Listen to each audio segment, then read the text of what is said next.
마태복음 26장 24절의 말씀입니다. 가롯 유다에 관해서 차라리 나지 않았더라면, 이렇게 주님이 말씀하시는 충격적인 말씀인데, 오늘 이 말씀 함께 나누겠습니다. 인자는 자기에 대하여 기록된 대로 가려니와 인자를 파는 그 사람에게는 화가 있으리로다.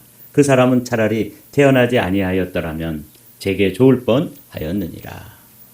참 어떤 인생에 관해서 이렇게 말씀하신 적이 없는데 유다에 관해서 참 충격적인 말씀을 하셨습니다. 이번 고난주간을 맞이해서 우리가 이제 특별 새벽 기도회로 모이면서 예수님의 십자가에 관여된 인물들을 한 6사람 선정해서 말씀으로 나누면서 또 신앙적인 교훈을 얻고자 합니다.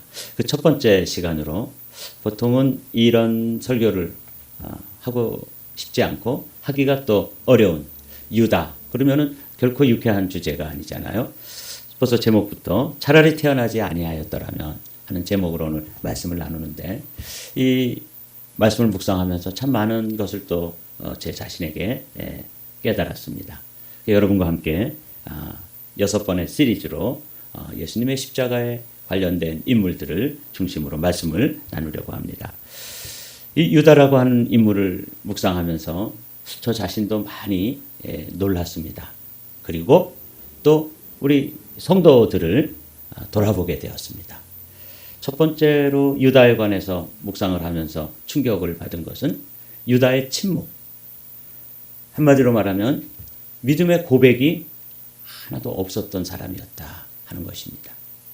여기 예수를 파는 유다가 대답하여 이르되 랍비여 나는 아니지요. 예수께서 이르시되 내가 말하였도다 하시니라 하는 요 마태복음의 말씀 가운데, 제가 이제 이 말씀을 준비하다가 이 유다는 예수님에 대한 호칭, 예수님을 부를 때 한 번도 주님이라고 부른 적이 없어요. 놀라운 말씀이었습니다. 그냥 랍비라고 하는 건 선생님 이런 뜻이에요. 그러니까 그냥 좋은 스승이고, 우리가 이야기하는 것처럼 예수님은 인류의 4대 성인 가운데 한 분이다, 이렇게 학교에서 가르치잖아요. 딱 그 수준으로 예수님을 따르는 사람이었던 것을 요 한마디로 랍비여, 예수님에 대해서 단 한 번도 주님이라고 부른 적이 없어요. 보십시오. 같은 마태복음 26장에서 저물 때 12제자와 함께 앉으셨더니 그들이 떡을 먹을 때 이르시되 내가 진실로 너희에게 이르노니 너희 중에 한 사람이 나를 팔리라 하시니 그들이 몹시 근심하여 각각 여짜오되, 그들이 누구냐면 제자들이에요. 그 제자들이 예수님을 부를 때 주여 나는 아니죠, 다 근심하면서, 그럴 때 이 유다도 질문을 했어요. 똑같이 뭐라고 질문했어요? 랍비여 나는 아니죠. 그러니까 다른 옆에 있는 제자들하고 예수님에 대한 호칭이, 저는 이제 이 말씀을 묵상하기 전에는 그냥 존경하는 선생님으로서 뭐 그렇게 부를 수도 있다. 그런데 찾아봤습니다. 이 유다라고 하는 사람이 예수님을 배반하고 주님의 사랑을 배신한 제자인데, 이 유다가 어떻게 예수님을 부르는가, 예수님에 대한 호칭을 조사하면서 크게 충격을 받았습니다. 유다는 제자들 그룹에 12제자라고 하는 그 아주 명예로운, 참 어떻게 보면은 인생 가운데 선택을 받은 제자 그룹에 들어와 있었는데, 그들은 다, 다른 제자들은 주님, 퀴리오스라고 하는 단어로 당신은 내 인생의 주인이십니다, 주님이라고 부르고 주여라고 부르는데, 이 유다는 그냥 선생님, 랍비여 이렇게 부르는 거예요. 그래서 사복음서를 다 찾아서 주님이라고 부른 곳이 있는가, 유다가 나오는 곳마다 봤더니 단 한 번도 그런 고백이 없는 거예요. 다른 제자들, 베드로의 고백을 한번 보실까요? 주여 영생의 말씀이 있사오니 우리가 누구에게로 가오리까? 이 퀴리오스라고 하는 이 고백이, 다른 제자들은 자연스럽게 예수님을 인격적으로 자신의 주님으로 고백하고 있습니다. 도마의 고백을 보십시오. 나의 주님이시여 나의 하나님이십니다. 이런 고백이 유다에게는 없습니다. 다른 제자들, 물론 이렇게 신앙 고백, 우리가 아는 주는 그리스도시요 살아계신 하나님의 아들이십니다. 주는 그리스도시요 세상에 오시는 하나님의 아들이신 줄 내가 믿나이다. 마르다라든지 베드로라든지 도마라든지 이런 고백이 이 유다에게는 없습니다. 제가 왜 이 말씀에 충격을 받았냐면 우리 한마음교회에 나오는 성도들을 제가 생각해 봤어요. 마치 유다가 12제자의 그룹에 들어있었는데 그 중에 유다는 유독 예수님을 주님이라고 한 번도 부른 적이 없고 예수님에 대한 이 믿음의 고백, 주는 그리스도시요 살아계신 하나님의 아들입니다. 이런 고백이 없는 거예요. 우리 성도들 가운데 여전히 주일날 출석도 하고 또 찬송을 부를 때 힘차게 찬송도 부르고 그리고 또 교회 직분도 있고 이런데 그들 가운데 이 믿음의 고백, 예수님을 주님으로 만난 만남의 경험, 그리고 입술로 주는 그리스도시요 살아계신 하나님의 아들이십니다 하는 이런 믿음의 고백이 없는 사람이 있겠구나. 이 충격 아닙니까? 제가 어제 이제 또 양로병원 두 곳을 신방했습니다. 어제는 우리 조정희 권사님이 컨디션이 그래도 괜찮아서 뭐 알아듣기 힘든 말씀으로 하시지만 그래도 대화도 하고 제가 누구냐고 물어보니까 누군지 또 자꾸 김 목사라 그래요. 하여튼 김 목사를 사랑했었나 봐. 조영기 목사님도 제가 한 2주 전에 조영기 목사님 원래 여의도 순복음교회 다니셨잖아요.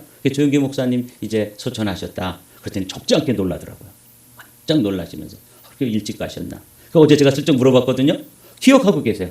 조영기 목사님 돌아가셨어요. 근데 정병준 목사는 몰라요. 그러면서 뭐라 그러냐면 그래도 권사님은 좋은 교회 나오시는 거야. 한마음교회 나오셔서 목사가 매일 이렇게 신방 오잖아요. 그러니까 그건 그래요. 그건 인정한대요. 근데 제가 이제 그렇게 조 권사님하고 대화를 나누다가 그 옆에 병상에 할머니 두 분이 계신데 그 중에 맨 창문 쪽으로 있는 할머니에 대해서는 제가 늘 가면은 눈을 감고 있고 그래서 말을 걸지 않았었어요. 그래서 어제 가가지고 보니까 눈을 뜨고 계시더라고요. 그래서 야 이거 기회다. 그래서 인사를 나누고 예수님을 믿으시냐 그러니까 이분이 뭐라 그래요? 이분은 정신이 좀 있으신 분이에요. 거동은 잘 못하시는데 예수님을 믿었다 안 믿었다 합니다. 그러더라고요. 그래서 제가 예수님이 누구신지 그리고 예수님을 왜 믿어야 되는지 그리고 이제 우리가 이 세상에 살다가 언젠가 떠나는 날이 있는데 예수님을 믿는 사람에게는 천국에서 천사들이 오지만 예수님을 끝까지 믿지 않고 거절하는 사람들에게는 지옥에서 저승사자가 옵니다. 그랬더니 충격을 받으시는 거예요. 그래서 예수님을 정말 믿음으로 받아들이고 믿기를 원하시냐? 그랬더니 믿기를 원한다는 거예요. 그래서 제 손을 꼭 잡더라고요. 이게 얼마나 참 귀한 기회예요. 그래서 예수님을 영접하도록 하고 이 베드로의 고백, 주는 그리스도시요 살아계신 하나님의 아들이십니다 하는 이 고백을 하시도록 이렇게 몇 번이고 그 고백을 하도록 하고 그냥 얼굴이 환해졌어요. 누워 계시고 늘 눈 감고 제가 가서 그 권사님 방문할 때마다 아주 불만스러운 표정으로 이렇게 눈을 감고 계셨는데 어제는 드디어 대화를 하고 예수님을 영접하고 그래서 이제는 믿었다 안 믿었다 하지 않기로 결단했단 말이죠. 그 입술로 고백했어요. 이제 이 땅의 삶의 시간이 뭐 얼마 남지 않으신 그 할머니가 예수님을 주님으로 고백했다는 거잖아요. 그런데 12제자 중에 부름을 받았던 베드로, 이 유다는 그 고백을 한 적이 없다는 거 아니에요? 얼마나 큰 충격입니까? 제가 어제 이 말씀을 준비하면서 그렇구나. 그는 처음서부터 믿음의 사람이 아니었구나. 그런데 제가 목양을 하는 이 작은 그룹, 우리 한마음교회의 이 작은 그룹들 가운데 교회는 나오지만 여전히 열심히 신앙생활을 하지만 이 유다처럼 예수님을 랍비 정도 생각하고 예수님을 향한 아주 분명한 믿음의 고백이 없는 성도들이 있겠구나. 이것이야말로 큰 충격인 거죠. 그 할머니처럼 어떤 때는 믿었다가 어떤 때는 안 믿어요. 이런 유의 신앙 수준이 가진 분들이 우리 한마음교회도 있을 수 있겠구나 생각하니까 야, 이거 어떻게 한 분 한 분을 좀 만나서 구원의 확신이 있는지, 우리 전도 폭발해서 질문하는 것처럼 확신 질문을 해가지고 오늘 이 세상을 떠난다면 천국에 갈 확신이 있습니까? 예수님에 대해서는 누구라고 생각하십니까? 이런 질문이 필요하겠구나. 제가 이 말씀 묵상하면서 그런 생각을 했습니다. 그래서 이렇게 우리 자신에게 물어보는 질문을 올렸습니다. 예수님에 대해서 나는 무엇이라고 부르는가? 랍비라고 부르는가? 퀴리오스라고, 주님이라고 부르는가? 예수님을 나의 주, 나의 하나님으로 영접한 적이 있는가? 이 분명한 이 경험이 있는지, 제가 어제 만났던 할머니처럼 비록 병상이지만 예수님을 주님으로 영접하고 이제는 믿었다 안 믿었다 이렇게 하지 않기로 약속하고, 그리고 손을 꽉 잡고 예수님을 영접하는 기도를 하고, 그리고 예수님을 주님이라고 고백하는 이런 고백이 정말 내게도 있는가? 유다는 12제자 중에 들었으면서도 없었다는 거 아니에요. 12제자면은 목사보다도 장로님들보다 권사님들보다도 너무 귀한 직분 아니에요? 그 귀한 직분의 사람도 그냥 랍비로 생각했다는 거예요. 이게 저에게 이 질문을 하도록 인도하셨습니다. 예수님에 대한 나의 신앙 고백은 분명한가? 여러분 자신에게 이 질문을 하셔야 합니다. 난 뭐 교회 열심히 나오니까, 나 주일 출석도 하고, 그래도 헌금도 또 때 되면 딱 따박따박 하니까 내가 믿음의 사람인가? 그거 가지고는 믿음의 사람이라고 하는 그 분명한 증거가 안 돼요.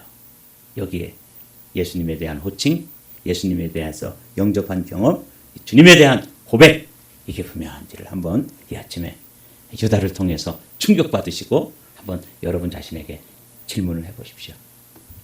그래서 유다의 신앙, 처음부터 유다는 뭐가 없던 사람이에요?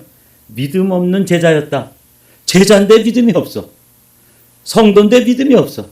그 할머니도 교회는 갈 때도 있었고 안 갈 때도 있었고 믿을 때도 있었고 믿다가 안 믿다가 했다는 거예요. 얼마나 솔직한 고백입니까? 그 눈을 뜨고 있어서 어제는 제가 용기를 내가지고 물어봤더니 그 할머니 이름이 또 공교롭게도 할머니 이름이 뭐예요? 그랬더니 박경자래. 또 경자를 또 한 명 만났잖아요.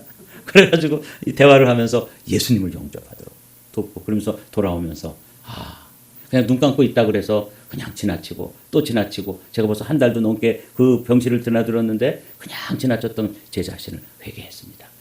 말을 걸기를 잘했구나.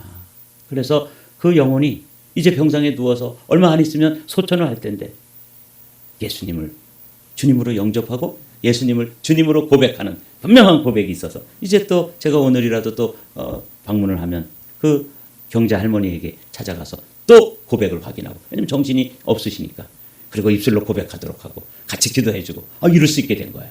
너무 감사하죠. 근데 이 유다는 믿음이 없는 제자였어요. 주님이 말씀하십니다. 요한복음에 보면 너희 중에 믿지 않은 자들이 있느니라. 이는 예수께서 믿지 아니하는 자들이 누구며 자기를 팔 자가 누구인지 처음부터 하셨다. 그러니까 예수님이 믿음이 없는 사람이라고 하는 것을 아셨던 거예요. 여러분, 목사 중에서도 믿음이 없는 목사가 있을 수 있고요. 그렇죠? 이건 참, 이 유다 설교가 사실 좀 어려운데 제가 보면 이 말씀 묵상하면서 참 많은 생각을 했습니다. 예수께서 대답하실 때 내가 너희 12를 택하지 아니하였느냐? 그러나 너희 중에 한 사람은 마귀니라. 그러니까 빛의 자녀가 아니고 하나님의 자녀가 아니고 어둠의 자녀고 마귀의 자녀라는 거예요. 12 중에 12를 택했는데도 그 중에 이런 사람이 있다. 이 말씀은 가롯 시몬의 아들 유다를 가리킵니다. 그는 12 중에 하나로 예수를 팔자라. 12 중에 하나라는 12명 중에 한 제자예요. 분명히 명색이 제자입니다. 그런데 12제자 가운데 들어있으면서도 믿음이 없었다. 마귀다. 이렇게 기록하고 있잖아요. 어거스틴은 유다에 대해서 내면이 탐욕으로 가득한 자로 규정하며 예수를 인격적으로 따르지 않는 자, 즉 육적으로만 따른 자다. 이렇게 해석을 했어요. 토마스 아퀴나스는 이렇게 이야기합니다. 유다는 예수의 기적과 말씀은 목격했지만 그것이 그에게 믿음으로 전환되지 않았다. 제가 이 유다에게서 진짜 은혜를 받았다 그러면 좀 죄송하고 충격을 정말 받았어요. 설교를 듣고 감동은 받을 수 있지만 그것을 뭘로? 믿음으로 전환하지 않는 사람들이 우리 한마음교회 성도들 가운데도 있겠구나. 이게 이제 제가 받았던 도전입니다. 예수를 주로 받아들이지 않으면 구원의 연합이 이루어지지 않는 제자이다. 그러니까 예수님을 주님으로 영접한 경험이 없어요. 그냥 랍비예요. 그리고 믿음이 없는 사람. 그 많은 기적을 보고 그 많은 그 기적에 참여하고 실제적으로 오병이어의 기적을 통해서 예수님이 5천 명을 먹으실 때 그 떡을 나른 사람이고 그 떡을 먹은 사람이에요. 그런데도 어떻게 했어요? 예수님에 대해서 가지고 있는 그 경험이 믿음으로 전환되지 않았다. 이게 이제 이 유다를 보면서 우리가 깨달아야 될 소중한 주제입니다. 새벽 기도에 나와서 말씀을 듣고 말씀의 감동이 뭘로 전환돼야 돼요? 믿음으로 전환돼야 돼요. 우리 오늘 이 고난주간 특별 새벽 기도에 나온 우리 한 분 한 분이 듣는 말씀이 믿음으로 전환되어지는 은혜와 복이 있는 사람들인 줄로 믿습니다. 아멘. 이제 세 번째로 우리가 생각해 봐야 될 주제가 이 고백도 없었고 또 믿음도 없었지만 하나님께서 그에게 계속해서 회개의 기회를 주셨는데 주님이 주시는 회개의 기회를 끝까지 거절해 버렸어요. 이게 이제 유다에 대해서 참 좌절하게 되는 거예요. 왜 유다는 그 많은 기회들, 예수님이 떡을 찍어서 주시기도 하고 또 랍비여 나는 아니지요 라고 말했을 때 네가 말하였다. 다른 제자들은 잘 못 알아들었지만 이 유다는 알아들을 만큼 계속해서 들려주시고 그리고 떡을 주실 뿐만 아니라 발을 씻어 주시기도 하고 이러면서 내가 발을 씻지 않으면 너희 나와 상관이 없다. 이런 말씀을 계속 들려주셨는데도 유다는 회개를 거절한 제자입니다. 이게 이제 유다가 생각을 마귀가 집어넣고 또 조금 지나면 마귀가 그 생각 속에서 유다의 인격을 사로잡습니다. 그래서 예수님을 팔아버리잖아요. 그리고는 후회를 했어요.